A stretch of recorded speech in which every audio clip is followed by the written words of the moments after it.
এই বছর ঈদে এই ভিডিওটি দেখেন নাই এমন মানুষ খুব কম পাওয়া যাবে।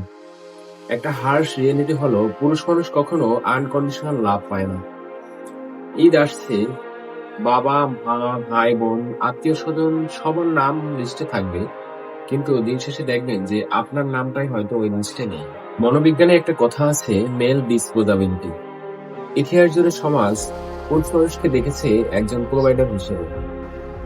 2019 সালে আমেরিকান সাইকোলজিক্যাল অ্যাসোসিয়েশনের এক রিপোর্টে বলা হয়, পুরুষ মানুষের উপরে সব থেকে বড় সামাজিক চাপ হলো ফাইন্যান্সিয়াল প্রোভাইডার হওয়া।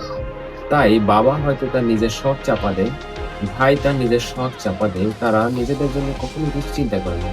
তারা সবসময় চিন্তা করে কাকে কতটুকু দিলে আসলে সবার মন পূরণ হবে বা সবার মন জয় করা যায়। একজন পুরুষ মানুষের আশ্চর্য রকম শক্তি রয়েছে। সে জানে একজনকে কতটুকু তার দিতে হবে, কতটুকু তার খুশি করতে হবে, কারণ সে আগের থেকেই জানে যে তার জন্য কোনো আনকন্ডিশনাল লাভ নেই। তাকে কিছু পেতে হলে অবশ্যই কিছু দিতে হবে, কাউকে খুশি করতে হবে।